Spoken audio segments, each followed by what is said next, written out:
Yang terhormat Dewan Penguji dan Ibu Pembimbing Dr. Dra Dia Retno Wulandari MBA.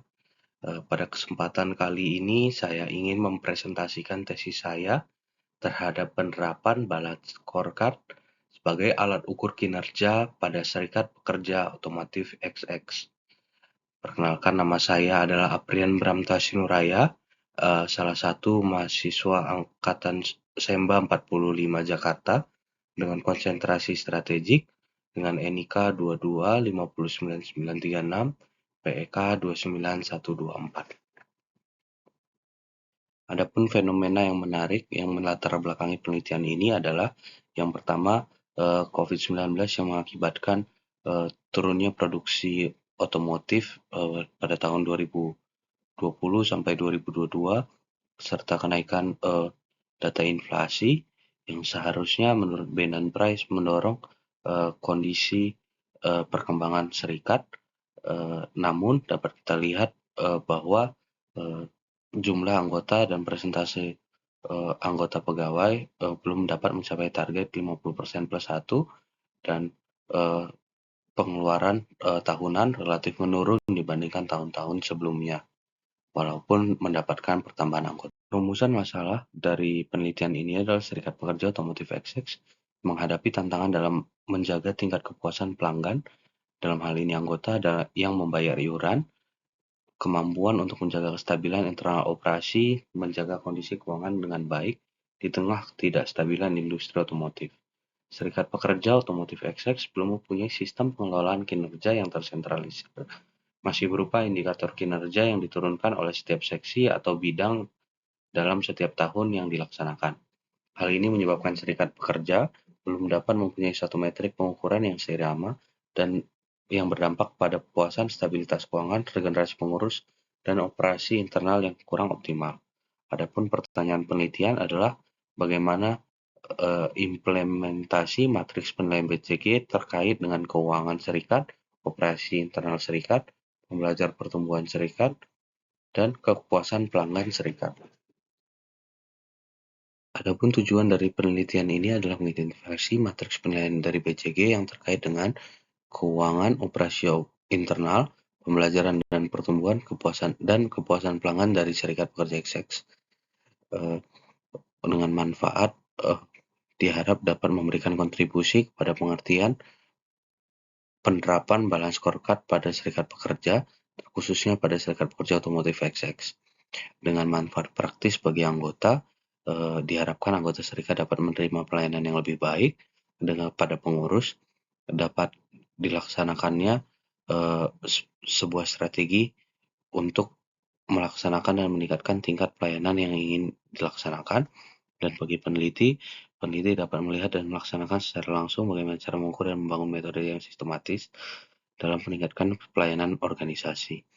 Adapun lingkup penelitiannya adalah penelitian dilakukan pada serikat pekerja internal yang melakukan pengurusannya pada perusahaan otomotif di Cikarang, Jawa Barat.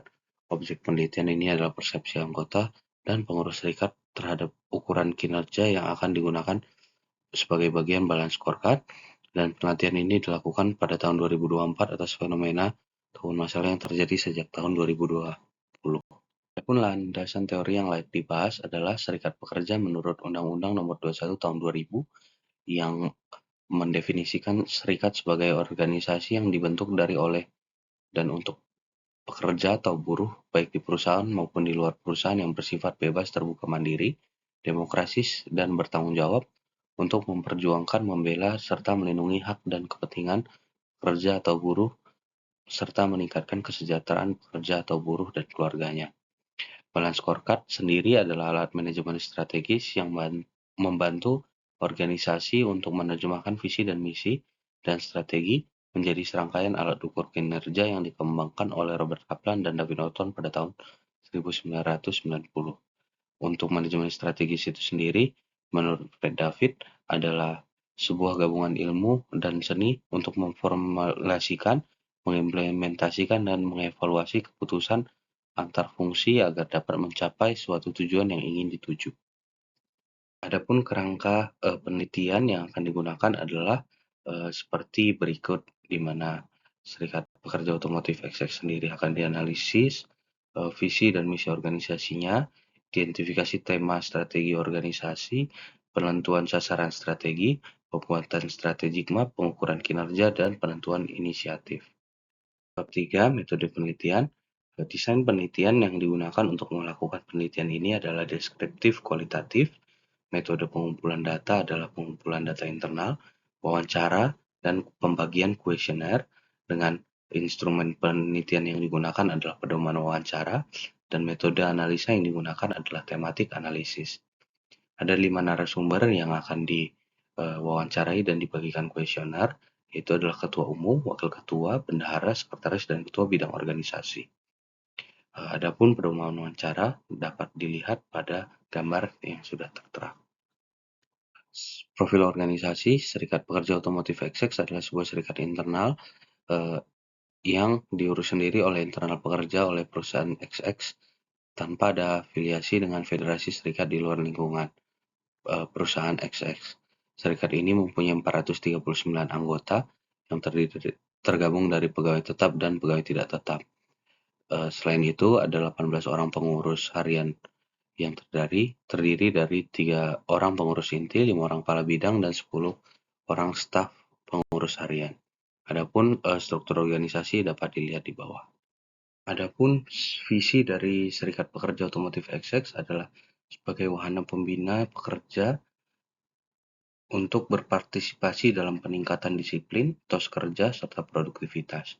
Sebagai pendorong dan penggerak anggota dalam menyukseskan program kerja secara menyeluruh, sebagai wahana peningkatan kesejahteraan pekerja dan keluarga menjadi wahana pelindung, pembela, dan memperjuangkan hak-hak serta kepentingan pekerja dan keluarganya. Dengan misi menjadi satu-satunya wadah solidaritas pekerja otomotif XX untuk menjaga dan meningkatkan kesejahteraan keadilan dalam lingkungan pekerjaan melalui peningkatan produktivitas, perkembangan berkelanjutan, dan hubungan industri.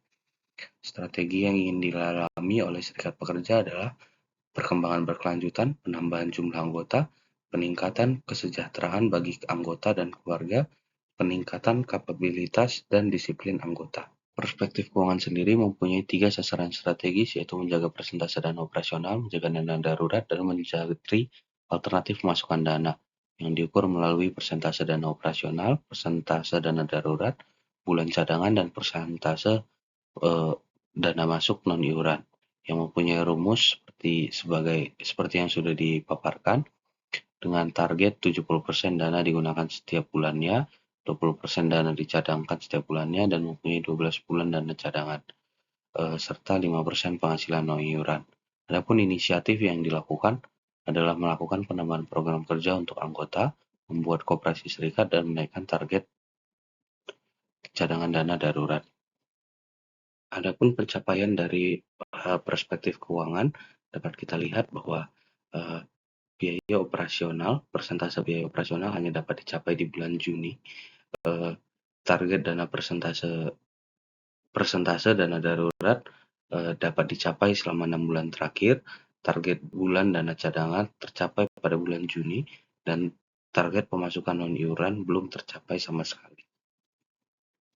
Perspektif operasi internal sendiri mempunyai 2 sasaran strategis, yaitu menjamin kualitas pelayanan yang baik yang dilakukan melalui kuesioner kepuasan program kerja dan persentase kehadiran. Targetnya adalah rata kuesioner dengan nilai 4 dari skala 5 dan 70% kuota kehadiran. Sasaran strategis yang kedua adalah mengembangkan inovasi terhadap program kerja dengan ukuran hasil penerapan sistem informasi dengan target penggunaan sistem informasi untuk menjaring aspirasi. Inisiatif yang dapat dilakukan adalah menganggarkan biaya transportasi untuk kegiatan di hari yang tidak kerja, memberikan makan malam bagi kegiatan yang dilakukan sepulang kerja, dan meningkatkan kualitas pelatih serta menganalisis kebutuhan pekerja. Perspektif operasi internal dapat kita lihat pengukuran bahwa setiap acara yang dilakukan sudah berhasil mendapat nilai 4, di atas 4, sudah mencapai target, dan target kehadiran dalam setiap kegiatan sudah mencapai 70% dari kuota. Form kepuasan serikat juga sudah dilakukan dengan online melalui Google Form, dapat dilihat seperti gambar di atas. Perspektif pembelajaran dan perkembangan mempunyai dua sasaran strategis, yaitu mengembangkan kompetensi pengurus dan mengidentifikasi pemimpin masa depan. Dengan ukuran hasil, persen pelatihan teknis dan persen pelatihan non-teknis terlaksana, jumlah calon anggota, dan jumlah anggota mengikuti LDKM dengan target 100% pelatihan terlaksana, 20 anggota baru setiap bulannya, dan 6 orang anggota mengikuti LDKM. Inisiatif yang ingin dilakukan adalah membuat sistem pendaftaran untuk mengikuti pelatihan, menambahkan jumlah pelatihan, membuat struktur kemampuan untuk pelatihan, dan menyiapkan kualifikasi baku untuk LDKM. Dari hasil pengukuran yang dilakukan, dapat kita dapati bahwa sampai bulan Juni, target pelatihan teknis dan teknis terlaksana masih mencapai 66% dan akan selesai di akhir tahun dengan target mencapai 100%. Jumlah calon anggota masih belum mempunyai kestabilan dan hanya berhasil mencapai target di bulan Februari dan Maret. Untuk jumlah pengurus yang mengikuti LDKM sendiri sudah mencapai target sebanyak 6 orang di bulan Juni. Untuk perspektif pelanggan sendiri mempunyai dua sasaran strategis, yaitu meningkatkan keterlibatan anggota dengan ukuran hasil jumlah kehadiran anggota yang mempunyai target 20 anggota per acara, dan yang kedua meningkatkan kepuasan anggota diukur melalui kuesioner kepuasan anggota dengan target 3,5 dari poin skala 0 sampai 4. Adapun inisiatif yang ingin dilakukan adalah melakukan analisa kepuasan pelanggan secara lebih mendalam, menyediakan kotak saran, mengadakan acara temu pengurus, melakukan kegiatan di hari tanpa produksi. Berdasarkan pengukuran dapat kita lihat hanya di bulan 1 jumlah kehadiran anggota tercapai dan kuesioner kepuasan anggota sudah tercapai dalam kuesioner di bulan Juni. Adapun strategic map dari Serikat Pekerja ISEX dapat kita lihat berdasarkan gambar tersebut. Adapun kesimpulan yang dapat diambil dari perspektif keuangan adalah mempunyai 3 sasaran strategis, yaitu menjaga persentase dana operasional, menjaga dana darurat, dan mencari alternatif pemasukan dana dengan ukuran hasil persen dana operasional, persen dana darurat, bulan cadangan, dan persen dana masuk non-iuran. Untuk perspektif operasi internal sendiri mempunyai dua sasaran strategis, yaitu menjamin kualitas pelayanan yang baik dan mengembangkan inovasi terhadap program kerja yang mempunyai ukuran hasil, kuesioner kepuasan program kerja, persentase kehadiran, penerapan sistem informasi. Untuk perspektif pembelajaran dan perkembangan mempunyai dua sasaran strategis, yaitu mengembangkan kompetensi pengurus dan mengidentifikasi pemimpin masa depan yang mempunyai ukuran hasil persen pelatihan teknis terlaksana, persen pelatihan teknis non-teknis terlaksana, jumlah calon anggota, jumlah anggota yang mengikuti LKM. Sedangkan untuk perspektif pelanggan mempunyai dua sasaran strategis, yaitu meningkatkan keterlibatan anggota dan meningkatkan kepuasan anggota yang mempunyai ukuran hasil, jumlah kehadiran anggota, dan kuesioner kepuasan anggota. Adapun implikasi dari penelitian ini, yang pertama implikasi teoritis, sama halnya dengan balance scorecard pada perusahaan. Penerapan balance scorecard pada serikat pekerja dimulai dengan visi, misi, dan strategi menjadi landasan yang penting bagi organisasi untuk masa depannya.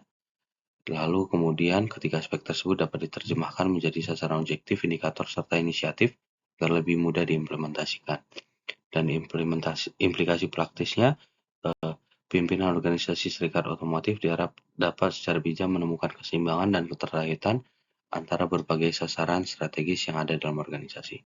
Adapun keterbatasan dari penelitian ini adalah penelitian ini berfokus pada sudut pandang serikat pekerja, sehingga mungkin ada hasil yang berbeda saat direplikasi pada serikat lain. Penerapan dan perancangan balance scorecard serta hubungan sebab akibatnya menggunakan dasar induktif dari hasil observasi dan wawancara, sehingga memungkinkan akan muncul hasil yang berbeda jika dilakukan di rentang waktu atau narasumber yang berbeda. Adapun saran yang dapat diberikan, yang pertama penulis menyarankan serikat pekerja untuk melakukan pemantauan yang seksama terkait indikator kerja dan melakukan penyesuaian jika dibutuhkan. Penulis menyarankan kepada serikat pekerja otomotif Access untuk melakukan evaluasi rutin agar dapat menerima lebih banyak lagi masukan. Penulis menyarankan kepada serikat pekerja otomotif Access untuk dapat melakukan lebih banyak kegiatan keorganisasian dapat menyerap anggaran lebih baik. Penulis menyarankan pada serikat pekerja untuk melakukan pendekatan pengembangan setiap aspek susunan strategi yang akan digunakan. Sekian dan terima kasih.